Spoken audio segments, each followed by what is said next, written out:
La poussière. Elle était partout, dans l'air, suspendue comme une brume dorée et lourde, au-dessus de la rue principale de Mill Creek, sur son visage, collé à sa peau humide et craquelant sous la tension, sur sa langue, sèche, amère, comme une vieille rancune. Evelyn la sentait même dans ses pensées, aussi grises et floues. Debout près de la clôture branlante, elle regardait la petite croix de bois, presque entièrement dissimulée sous un tas de pierres. 3 semaines à peine s'étaient écoulées, mais il lui semblait qu'un siècle entier s'était passé. Ses mains, autrefois si fortes, capables de bander les plaies d'un cow-boy blessé ou de trier des centaines de haricots avec aisance, pendaient maintenant, impuissantes, le long de son corps. Le souvenir d'un cri court et désespéré, qui s'était éteint avant qu'elle ne soit entendue, était le son le plus déchirant qu'elle n'ait jamais entendu. Elle sentait encore la lourdeur de son propre corps, quand il avait cessé de faire corps avec ce qu'elle portait. Tout ce qui restait, c'était le vide. Le vide dans ses mains, le vide dans son cœur, le vide dans sa poitrine, où le lait destiné à un petit corps sans vie brûlait maintenant comme un feu, causant une douleur physique insupportable, qui n'était rien comparée à la douleur de l'âme. « Evelyn !» Une voix familière l'attira de sa torpeur. C'était le docteur Campbell, un vieil homme aux cheveux gris, avec des yeux doux mais fatigués. Il était là quand tout avait commencé, et il était là quand tout avait pris fin. « Tu dois partir, ma fille, ou au moins manger. Cet endroit va te dévorer, » dit-il en secouant la tête, son regard glissant sur la tombe. « Je sais combien c'est difficile pour toi. » Evelyn ne répondit pas. Chaque mot résonnait en elle, mais n'atteignait pas sa conscience. Elle se sentait comme une marionnette oubliée, qui se tenait là, obéissant sans volonté au vent. Campbell, voyant que les mots étaient impuissants, sortit de sa poche un morceau de papier froissé. « Peut-être que ça c'est à soi. Je sais que c'est cruel, mais j'ai quelque chose pour toi. Peut-être que cela te donnera de la force. » dit-il en le lui tendant délicatement. À 2 jours de cheval d'ici, dans les contreforts, vit un homme. Sa femme est morte en donnant naissance à un fils. On dit qu'il a besoin d'aide, de quelqu'un qui pourrait nourrir l'enfant. J'ai pensé à toi. Son regard, empli de vide, se posa lentement sur le papier. Il ne l'avait pas dit à voix haute, mais elle comprit. Elle était la seule à posséder ce qui était nécessaire. Il s'appelle Kyle Thornton. Il vit dans un vieux ranch, dit Campbell en hochant la tête vers les montagnes, où l'horizon se fondait dans une brume dorée. Pars, Evelyn. Là-bas, seul avec toi-même et avec celui qui a besoin de toi, tu pourras te remettre un peu. L'idée de partir était à la fois effrayante et désirée. Fuir cet endroit, cette poussière, cette tombe. Partir. Trouver une nouvelle raison de respirer. Le lendemain matin, bien avant que le soleil ne se lève sur les collines, elle était déjà en selle sur une vieille jument qu'elle avait empruntée au propriétaire de l'écurie locale. Dans sa besace se trouvaient quelques biscottes, une bouteille d'eau et le même morceau de papier froissé. La route fut longue. Le ciel infini du Far West étendu au-dessus d'elle semblait peser sur ses épaules. Elle traversait des prairies interminables, où le vent, imprégné d'herbes sauvages, agitait l'herbe desséchée. L'odeur de la poudre, qui flottait autrefois dans l'air, avait été remplacée par celle de la terre brûlée et des fleurs séchées. Le grincement de la selle, le claquement des sabots sur la terre dure. Ces sons étouffaient la douleur qui criait encore en elle. Elle pensait qu'elle devrait revoir un enfant, mais cette fois, celui d'une autre. Et son cœur se serrait de nouveau, déchiré par des sentiments contradictoires. Elle ne voulait pas voir ce nourrisson, mais elle ne pouvait pas faire autrement. Peut-être que ce n'était que de cette manière qu'elle pourrait se libérer de cette douleur. Vers la fin du 2e jour, elle l'aperçut, le ranch de Thornton, presque entièrement dissimulé dans l'ombre des hautes montagnes.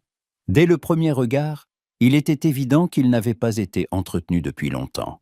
La clôture était brisée, Le toit de la grange s'était affaissé, et un vieux seau rouillé gisait sur la véranda de la maison. Tout témoignait de l'abandon, du fait que le propriétaire ne pouvait plus se soucier de rien d'autre que du chagrin qui l'avait accablé. Elle descendit de cheval et s'approcha de la maison. Elle frappa. Personne ne répondit. Elle frappa de nouveau. Finalement, la porte s'ouvrit avec un léger grincement et un homme apparut sur le seuil. Il était grand, avec des épaules puissantes, mais tout son corps semblait abattu, comme si un fardeau insupportable l'avait écrasé. Ses yeux, couleur chocolat fondu, étaient rouges de nuit sans sommeil, et ses joues couvertes de barbe étaient creusées. Il semblait n'avoir pas dormi depuis des semaines, et de ses vêtements, maculés de terre, émanait une odeur de lait et d'excréments de bébé. À cet instant, Evelyn ne vit pas en lui un inconnu, mais une âme sœur. Je suis Evelyn. Le docteur Campbell a dit, commença-t-elle, mais il l'interrompit. Entrez, dit-il d'une voix rauque et sans vie. Il recula, la laissant pénétrer dans la maison. À l'intérieur, c'était tout aussi sombre et inhospitalier. Ça sentait la poussière, le vieux bois, le linge sale. Et aussi, cette odeur même qui lui serrait le cœur, l'odeur de bébé. Sur le lit, enveloppé dans une couverture sale, gisait un nourrisson. Il était petit, même trop petit, et son visage était ridé par les pleurs. Il sanglotait, et ses minuscules poings étaient enserrés. Il était seul. Je ne sais pas quoi faire, dit Kyle en fermant les yeux, comme sous l'effet d'une vive douleur. J'ai enterré ma femme, et maintenant je ne sais pas comment m'occuper de lui. Il pleure constamment. J'ai essayé de le nourrir avec du lait, mais il n'en veut pas. Evelyn s'approcha prudemment du lit. Elle sentit quelque chose d'oublié se réveiller en elle. Quelque chose qui avait été enterré avec son propre enfant. Elle tendit la main pour prendre le nourrisson. « Je le prends, » dit-elle. Sa voix était douce mais assurée. Kyle la regarda comme si elle était un ange descendu du ciel. Il ne dit rien. Il lui tendit simplement l'enfant. À cet instant, en le prenant dans ses bras, elle sentit son cœur, si vide et solitaire, enfin se remplir. Elle le serra contre sa poitrine, et il se calma aussitôt, trouvant ce dont il avait besoin. Evelyn comprit que dans cette maison, elle avait trouvé non seulement un travail, mais aussi un nouvel espoir. « Puis-je rester ?» demanda-t-elle. « Oui, bien sûr, » dit-il. Et dans ses yeux apparut enfin une lueur d'espoir qu'ils avaient tous deux cherché si longtemps. Cette nuit-là, fatiguée et épuisée, Evelyn se sentit de nouveau vivante. Elle serra contre sa poitrine l'enfant, qui était aussi orphelin qu'elle. Et dehors, le vent hurlait en faisant grincer les planchers, mais il ne semblait plus si solitaire. Les jours suivants se fondirent mais pour Evelyn en un long flux indifférencié. Le soleil se levait, le soleil se couchait, et le monde se réduisait aux murs de cette vieille maison, à l'odeur de lait et aux cris fins et perçants. Le petit, que Kyle Hammond avait nommé Henry, était faible et maigre, mais chaque jour passé dans ses bras, il reprenait des forces. Evelyn passait ses journées à le bercer, à lui chanter doucement de vieilles chansons oubliées. Elle ne pouvait détacher son regard de lui. Dans ses minuscules mains, ses cheveux duveteux, ses yeux plissés, il y avait quelque chose qui lui rappelait imperceptiblement son propre enfant, mais elle s'efforçait de ne pas y penser.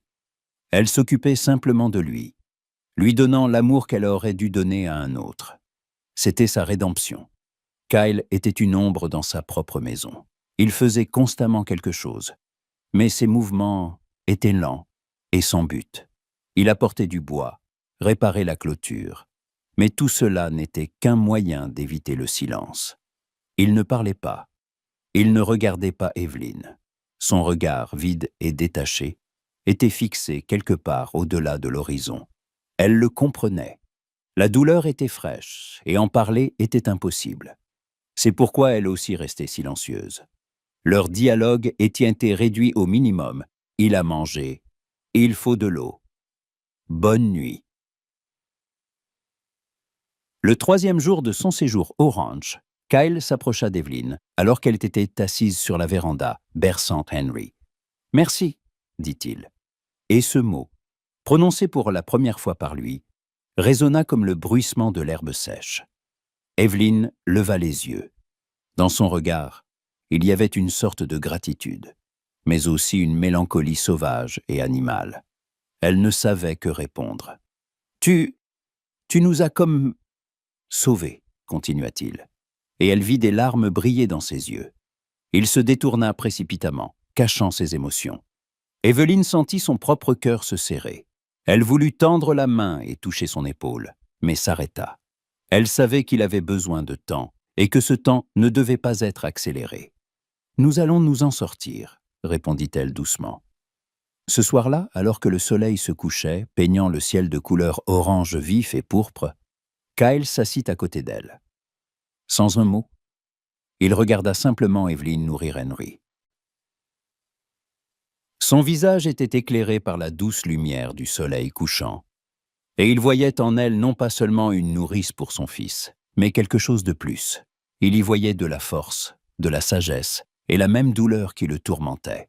Elle était aussi solitaire que lui, et à ce moment-là, pour la première fois, il se sentit moins seul. « Elle s'appelait Mary », dit-il enfin, sa voix basse comme une confession. Evelyn attendit.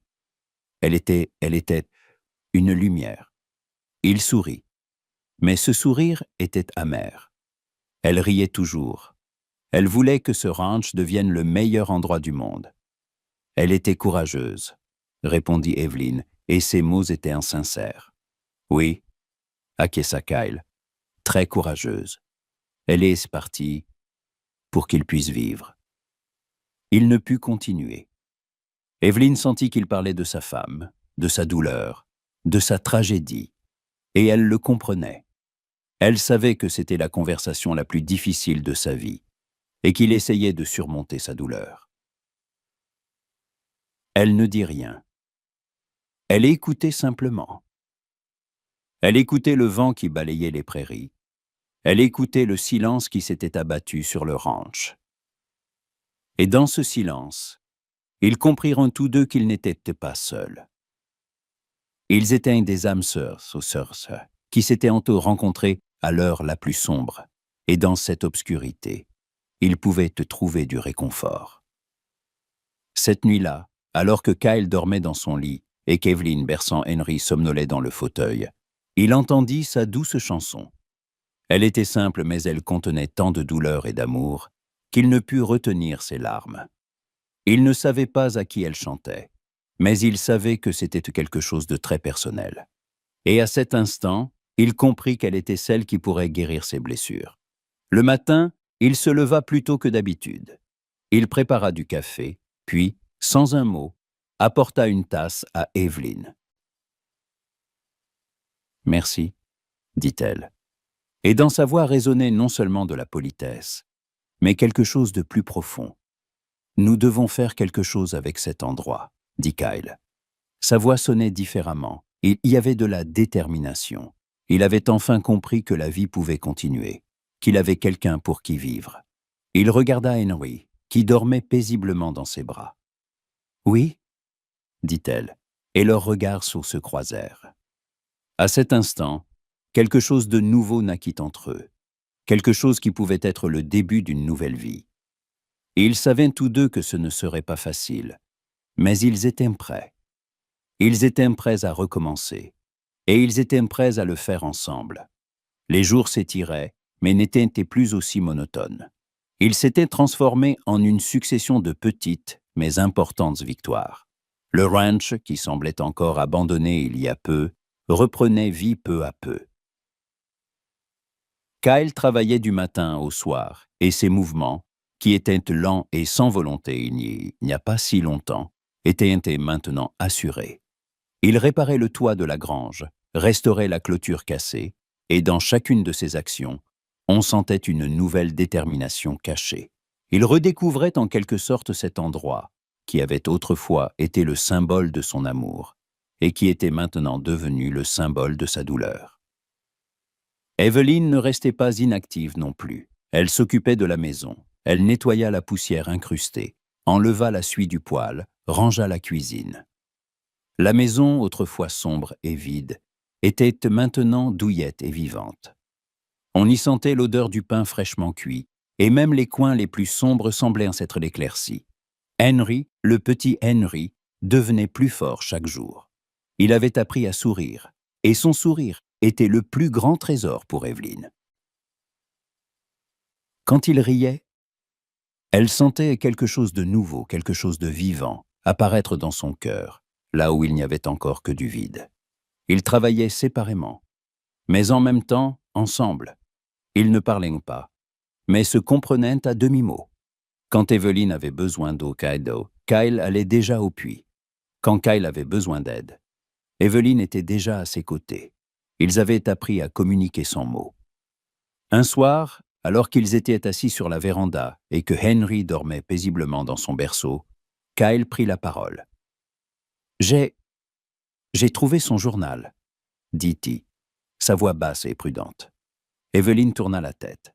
« Le journal de Mary ?» demanda-t-elle. « Oui, elle écrivait sur nous, sur la façon dont nous nous sommes rencontrés. Comment elle aimait cet endroit. » Il sortit de sa poche un vieux livre abîmé. Il ne l'ouvrit pas, se contentant de le tenir dans ses mains, et il était clair que ce livre était pour lui une sorte de relique. Elle voulait qu'il y ait un grand jardin ici. Il regarda le lopin de terre envahi par les mauvaises herbes. Elle voulait que des fleurs y poussent, et... Il ne termina pas sa phrase, mais Evelyn comprit. Elle se leva. « Alors nous devons le faire, » dit-elle. « Nous devons planter un jardin. »« Mais je n'y connais rien en jardin, » dit-il avec un sourire embarrassé. « Moi, si, » répondit Evelyn, et dans ses yeux apparut enfin ce feu qu'elle avait avant la tragédie. Le lendemain, ils commencèrent. Le travail était difficile. La terre était sèche et dure, et ils durent en déployer beaucoup d'efforts pour l'ameublir. Ils travaillaient côte à côte. Kyle creusait, et Evelyn, le sourire aux lèvres, plantait les graines. Ils ne sentaient pas la fatigue. Ils étaient occupés, et leurs mains étaient occupées, et c'était le plus important. « Regarde, » dit Evelyn en soulevant une petite tige. « Ce sera une rose. »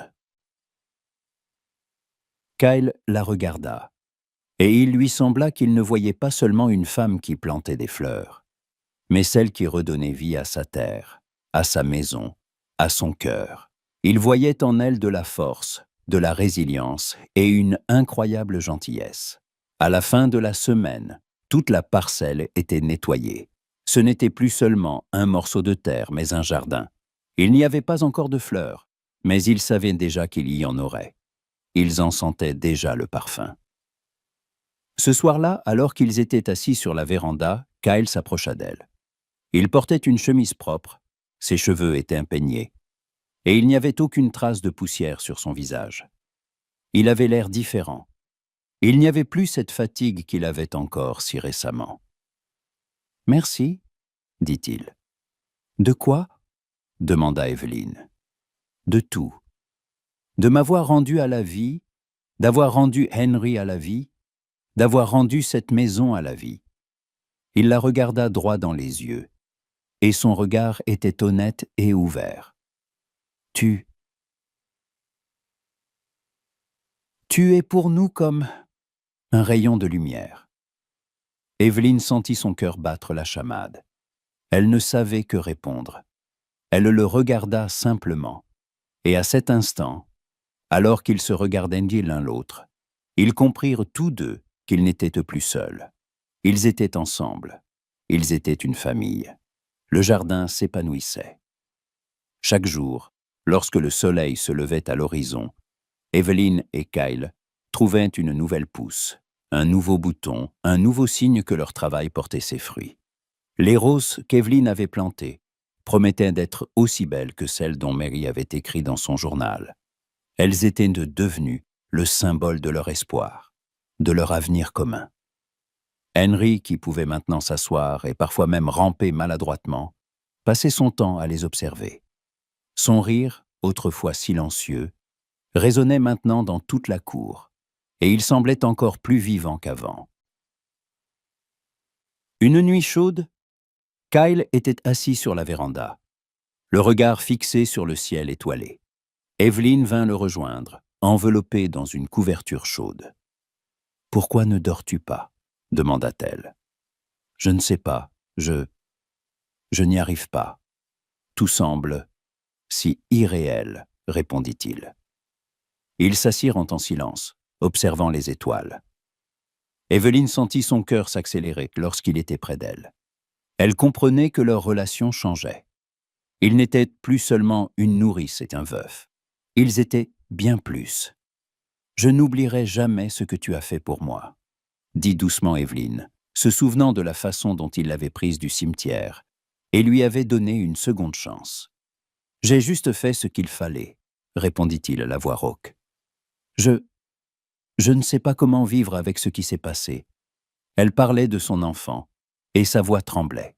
« Je pensais que c'était ma faute. » « Ce n'est pas ta faute. » Il tourna la tête et la regarda dans les yeux.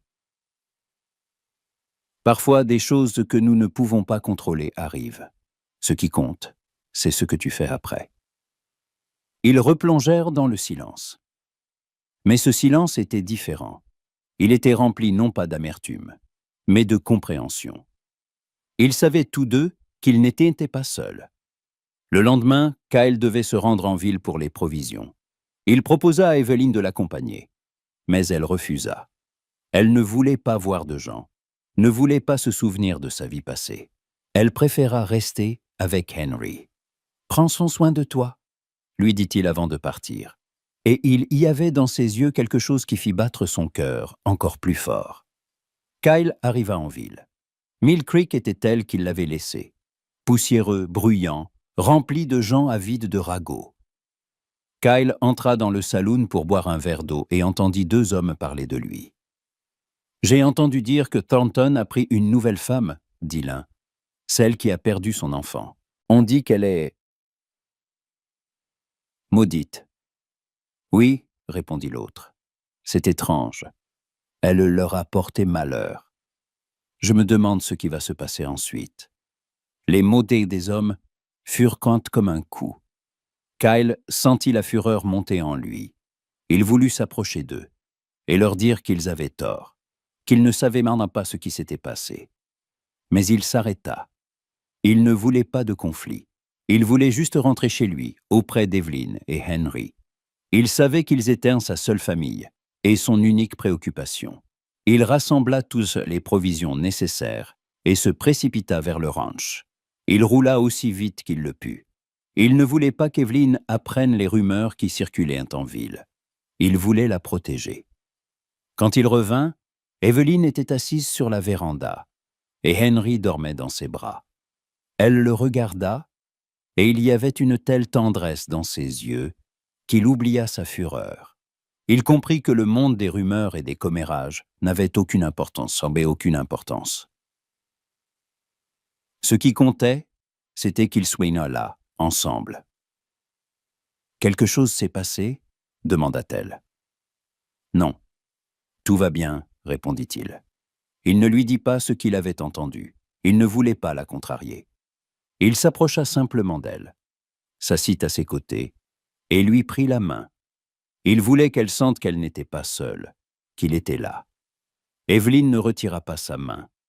Elle la serra simplement, et ils comprirent dans tous deux qu'il y avait entre eux bien plus qu'une simple amitié. Les jours s'envolaient comme des grains de sable portés par le vent. Le ranch était devenu pour Evelyn non seulement un lieu de travail, mais un foyer. Elle s'y sentait partie prenante de quelque chose de plus grand qu'elle-même. Elle était nécessaire, et ce sentiment était pour elle un salut. Henry rampait déjà partout, et sa première dent fut une raison de célébrer. Kyle lui fabriqua un petit hochet en bois, et Evelyn lui cousit une minuscule chemise. Ils étaient devenus une véritable famille. Mais le passé ne la lâchait pas. Un jour, alors que Kyle était parti en ville, une vieille femme nommée Madame Parker, qui vivait non loin de là, vint à la maison. C'était la femme d'un fermier qui connaissait Kyle. Elle entra, et son regard était rempli de curiosité. « J'ai entendu dire que vous travaillez ici, » dit-elle, sa voix empreinte de venin. « Eh bien, c'est bien que vous ayez trouvé votre place. Mais savez-vous ce que les gens disent? Que vous portez malheur. » Evelyn sentit son cœur se serrer. Elle savait ce que les gens disaient, mais elle ne s'attendait pas à l'entendre en face. « Je ne sais pas de quoi vous parlez, » répondit Evelyn, essayant de rester calme. « Je m'occupe simplement de l'enfant. »« Oh ouais !» Madame Parker rit, et son rire ressemblait à un grincement. « De l'enfant qui est resté sans mère, comme le vôtre, qui est né mort. » Les mots de Madame Parker furent comme un coup. Evelyn sentit la terre se dérober sous ses pieds. Elle ne pouvait plus respirer. Des larmes apparurent dans ses yeux, et elle ne put les arrêter. « Partez, » murmura-t-elle. « Eh bien, je voulais juste dire la vérité, » dit Madame Parker, son visage impitoyable. « Vous avez porté malheur à votre mari, vous avez porté malheur à votre enfant, et maintenant, vous le porterez aussi à Kyle. Il ne sait pas ce que vous avez fait, n'est-ce pas? » Evelyn ne put le supporter. Elle s'enfuit simplement de la maison, laissant Henry seul. Elle courut dans la prairie, ne sachant où. Elle courut jusqu'à ce qu'elle sente ses poumons brûler. Elle tomba à terre et pleura. Elle pleura son enfant, son destin, sa douleur. Elle pleura de ne pas pouvoir être heureuse. Quand Kyle revint, il ne trouva pas Evelyn. Il vit Madame Parker qui quittait le ranch. Il comprit aussitôt que quelque chose n'allait pas. Il entra dans la maison et vit Henry pleurer. Il le prit dans ses bras et commença à le calmer. Une fois Henry apaisé, il partit à la recherche d'Evelyn. Il la trouva dans la prairie, où elle pleurait, allongée sur le sol. « Humain, Evelyn » l'appela-t-il, sa voix pleine d'inquiétude. « Que s'est-il passé ?» Elle ne pouvait pas parler. Elle pleurait simplement. Kyle s'assit à côté d'elle, l'étreignit et la serra contre lui.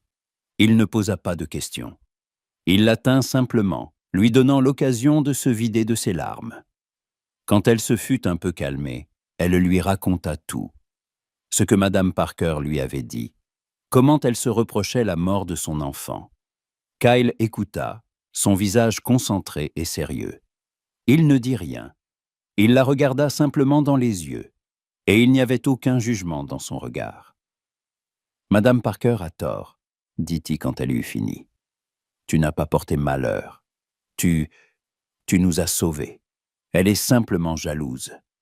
Jalouse que nous nous soyons trouvés. » Evelyn leva la tête. « Mais comment pouvons-nous nous être ensemble? Après tout ce qui s'est passé, nous serons ensemble, dit-il, sa voix assurée. Parce que nous nous aimons. » Evelyn le regarda et il y avait de l'espoir dans ses yeux. Elle ne savait pas quoi dire.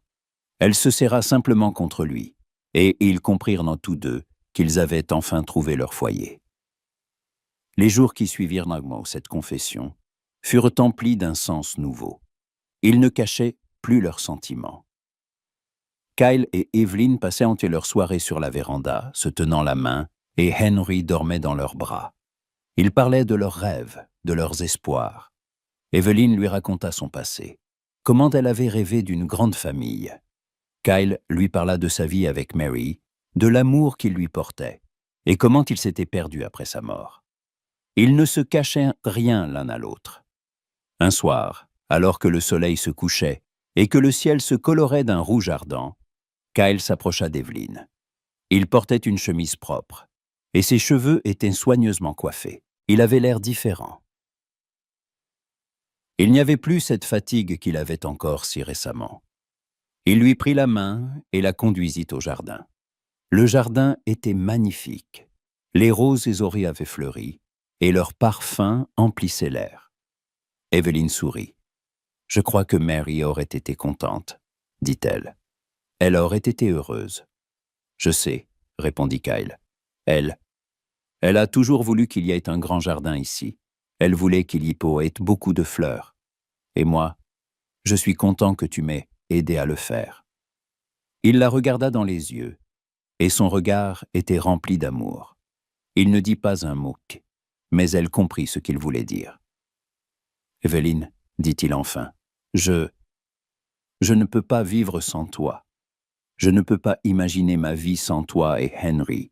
Vous êtes ma famille. » Evelyn ne put retenir ses larmes. « Je ne peux pas non plus, » murmura-t-elle. « Je t'aime, Kyle. » Ils s'étreignirent, et à cet instant, ils comprirent tous deux que leur passé n'avait plus d'importance. Seul leur avenir comptait, leur avenir commun. Le lendemain matin, lorsque le soleil se leva à l'horizon, ils étaient assis sur la véranda, et Henry dormait dans leurs bras. Ils regardaient le jardin, et ils y voyaient non seulement la beauté, mais aussi le symbole de leur amour. Le jardin, qui avait autrefois été abandonné, était maintenant plein de vie. Et leur cœur, qui avait autrefois été vide, était maintenant rempli d'amour. Les années s'envolèrent inaperçues, comme un instant. Le ranch de Thornton, autrefois une maison solitaire et triste, s'était transformé en un lieu bruyant et joyeux. Henry grandit, devenant un garçon fort et intelligent, avec les yeux de Kyle et le bon cœur d'Evelyn. Bientôt, leur famille s'agrandit de 2 autres enfants. D'abord une fille aux cheveux couleur cuivre, comme ceux d'Evelyn, puis un autre garçon. La maison se remplit de rires et d'agitation, et Kyle et Evelyn se sentaient absolument heureux. Kyle et Evelyn n'oublièrent jamais leur passé, mais ils apprirent à vivre avec. Ils comprirent que la douleur ne disparaît pas. Elle devient simplement une partie de soi. Elle vous rend plus fort, plus compatissant. Leur amour était comme un vieil arbre robuste, qui avait grandi à partir de 2 jeunes pousses. Il était fort, profond et éternel. Par une nuit douce, alors que la lune était haute dans le ciel et que l'air était imprégné du parfum des roses, Kyle et Evelyn étaient assis sur la véranda. Les enfants dormaient dans leur chambre, et eux regardaient simplement les étoiles. « Es-tu heureux ?» demanda Evelyn, sa voix douce comme un murmure de vent. « Plus que jamais ?» répondit-il, et sa voix était pleine de tendresse. Il lui prit la main et l'embrassa. Elle sourit. Elle savait qu'ils étaient heureux parce qu'ils s'étaient trouvés. Ils avaient trouvé leur foyer dans le cœur, l'un de l'autre. Ils étaient ensemble, et cela suffisait. Ils étaient l'écho de l'amour. My That's my pocket right there. That's crazy. Wait, what did he Did you say? hear me? He said that's my pocket right Oh, there. I thought he said that's my fucker right there. I'm like, huh? Snuff them out. Oh man, I need to move my wrist more there. Alarm bot out. Placing swarm grenade. Reloading. Swarm grenade out. Oh. The spike. I got the spike.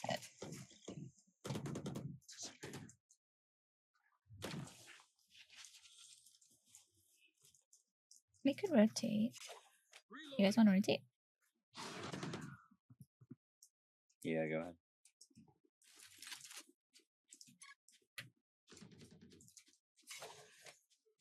Recalling my bot. Let me see Pull back some your sage. turret. Sage would not like GG. Pull back your turret if you haven't already. I did. Unspin door. Mid. Can't you will not kill my ally. Turret out. Oh, it's elbow. Nice. Spikes down. One more door. Out of charges. Placing 2 door. alarm bot. I'm playing off. Yeah, playing. Turrets destroyed. Many enemies failed. Alarm bot down. Here. On spike. Grenade out. Not another step. He's thinking it. Enemy spotted. A. Delete. Fuck, get him off, get him off. Oh, fuck. Aw. Fuck. I'm not gonna lose my gun. Just swapping in the fusion cells. Okay, my arms are good. Damn, he Man. freaking tanked it. Ugh. Yeah, he's smart for doing that. I didn't He's have an ult. 2 mollies. I threw one backside on P. No, I know. I need to Well, I, plant it. I didn't know I you need to threw plant back it over but I knew you there. had one. Ugh. One time I planted it freaking close to the triangle.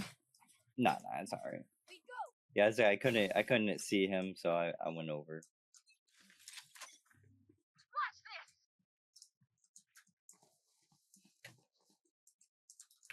Making an issue here, Vito, guys? Placing alarm I need a bot. flash. no, flash flash. right. Let me stand left side.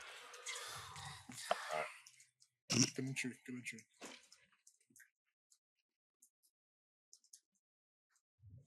Blasting. Reloading. Okay, dude. He's elbow. He's not a 40 ping. Keep my ass on that one. Go. One's on top of wall. Pretty sure. Found the alarm bot down. Oh, Oh, nice. Spike down B.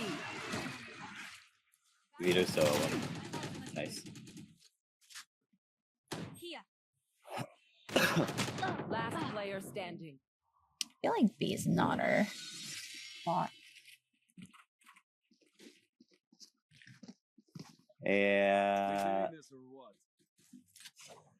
I should go A. Except I'm poor. I could buy you something. No, I have I bought share. You okay, Jay? Okay. Never mind. Hopefully they're not weird, because everyone's being fucking weird today. It'd be Valorant. And It'd be a Valorant day.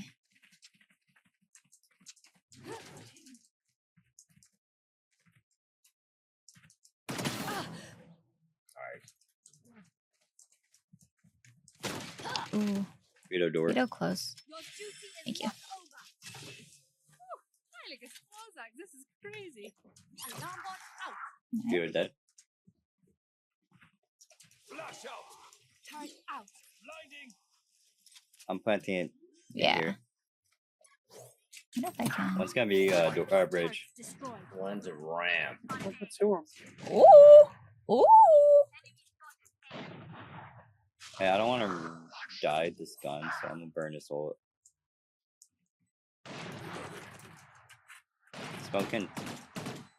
Cover going out.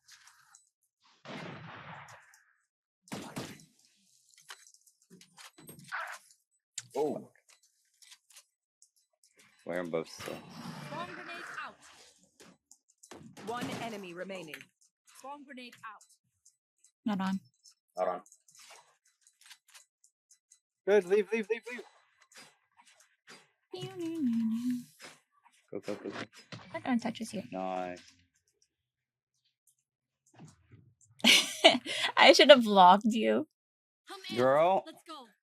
Things to do. Kidding. Betrayed by my own wife. I can buy you.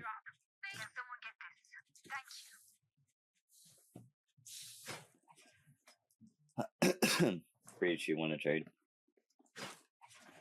You sure? Yeah, I got a share. Hey, You want to plant? Mm-hmm. I will hold up the Bing, sky. bing, bing.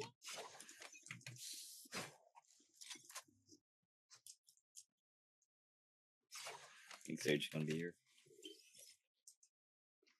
Placing sentry. Stealing sight. Enemy Sage left side. Clearing out. I dropped the spike.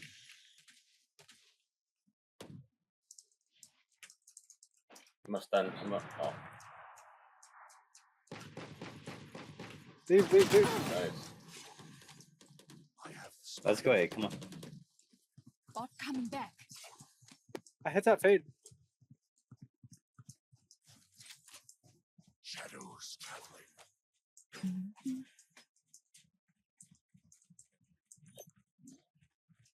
Alarm bot out.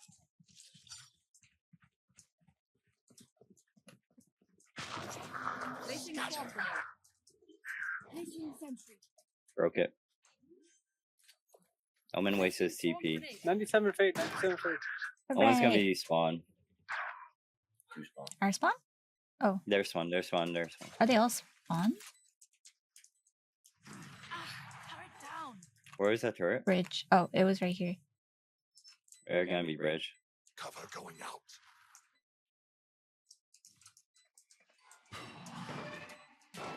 Reloading. 97 Face your fade. fear. Oh fuck. Close to you. Close to you. On brick.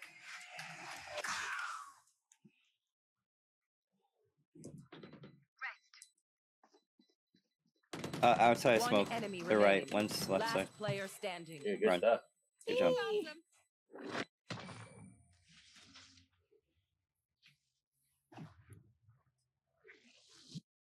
You know what I did? Last round before the switch. I What you got? I spam through smoke to get the kill on Sage. Oh, okay. No, I was literally just spamming my fucking share.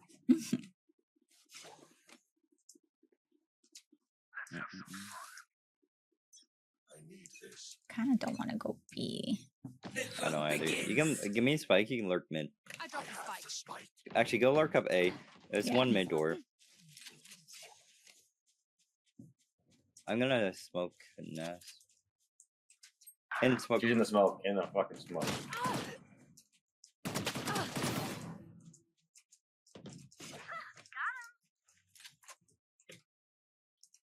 Do we have B? I'm leaving B. I mean A. Not yet. Clearing. 102 on the Omen. Placing alarm bot.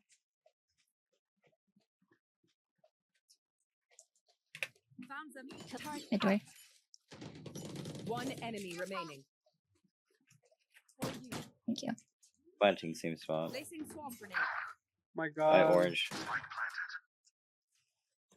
Ah, turret down.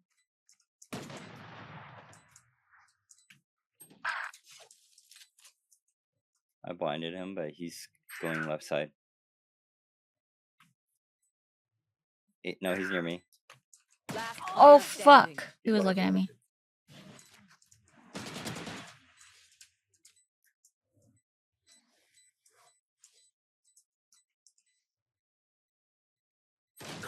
That's my Fuck fault. off. Ugh. I wanted to help you out there, but he was just No. looking at me. Clutch.